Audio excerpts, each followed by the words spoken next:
माँ मैं बहुत परेशान हूँ। बेटी क्या हुआ, मुझे सब बताओ। माँ मुझे बहुत डर लग रहा है। बेटी क्या हुआ, सब ठीक हो जाएगा। नहीं माँ, आप नहीं समझेंगी।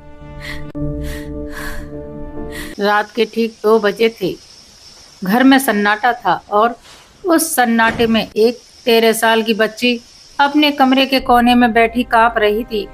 उसके चेहरे पर डर था, आंखों में आंसू और मन में एक ही सवाल, अब क्या कोई मेरा यकीन करेगा? क्योंकि जिसने उसका भरोसा तोड़ा था वह कोई बाहर का आदमी नहीं, वह उसका ही पिता था। दोस्तों, अगर आप हमारे चैनल पर नए हैं तो चैनल को सब्सक्राइब करना ना भूलें। यह कहानी उत्तर प्रदेश के शिवपुर नगर की है। यहाँ एक साधारण सा मोहल्ला था, इंदिरा कॉलोनी। इस कॉलोनी के एक छोटे से किराए के मकान में रहती थी रीमा, जो राज्य पुलिस में हेड कांस्टेबल है। रीमा की पहली शादी टूट चुकी थी। उसकी एक 13 साल की बेटी थी, पायल। कुछ साल पहले रीमा ने दूसरी शादी की, अमित नाम के व्यक्ति से। शुरुआत में सब ठीक लगा। अमित एक जिम्मेदार पति की तरह पेश आता था। मोहल्ले में लोग कहते, रीमा भाग्यशाली है, अच्छा आदमी मिला है। लेकिन सच्चाई चार दीवारों के भीतर कुछ और ही था। रीमा की ड्यूटी अक्सर रात में होती थी और उन्हीं रातों में घर में सिर्फ पायल और अमित रहते। पायल चुप रहने वाली बच्ची थी, स्कूल जाती, चुपचाप लौट आती और खुद में सिमटी रहती।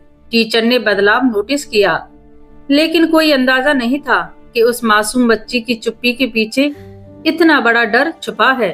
क्योंकि रात को उसकी माँ ड्यूटी पर किया करती थी। इसका फायदा उसके सौतेले पिता ने उठाया।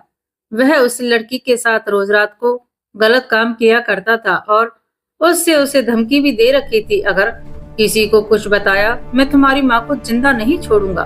इसलिए वह डरती थी, वह किसी को कुछ नहीं बताती। 25 दिसंबर की रात, जब शहर जश्न में था, पायल के पिता ने उसके साथ फिर वही गलत काम किया।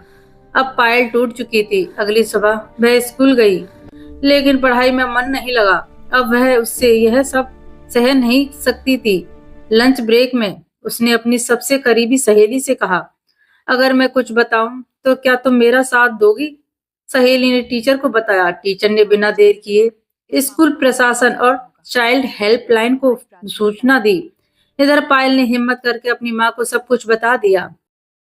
माँ मैं बहुत परेशान हूँ। बेटी क्या हुआ, मुझे सब बताओ। माँ माँ मुझे बहुत डर लग रहा है। बेटी क्या हुआ, सब ठीक हो जाएगा। नहीं माँ, आप नहीं समझेंगी। रीमा, जो वर्दी पहनकर हर दिन दूसरों को इंसाफ दिलाती थी, उस दिन खुद टूट गई। लेकिन वह माँ थी और उसने चुप रहने के बजाय कानून का दरवाजा खटखटाया। मामला शिवपुर नगर कोतवाली पहुंचा हुआ। पुलिस ने बिना किसी दबाव के अमित को गिरफ्तार किया। मोहल्ले में सनसनी फैल गई। लोग वही सवाल पूछ रहे थे, जो इतना सीधा दिखता था वह ऐसे कैसे कर सकता है? लेकिन सच यही है, दरिंदगी का चेहरा अक्सर नकाब पहनता है।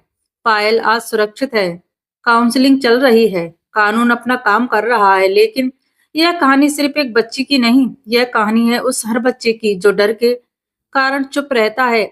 अगर बच्चा बदला बदला लगे, अगर वह अचानक चुप हो जाए, अगर वह किसी खास व्यक्ति से डरने लगे, तो नजरअंदाज मत कीजिए।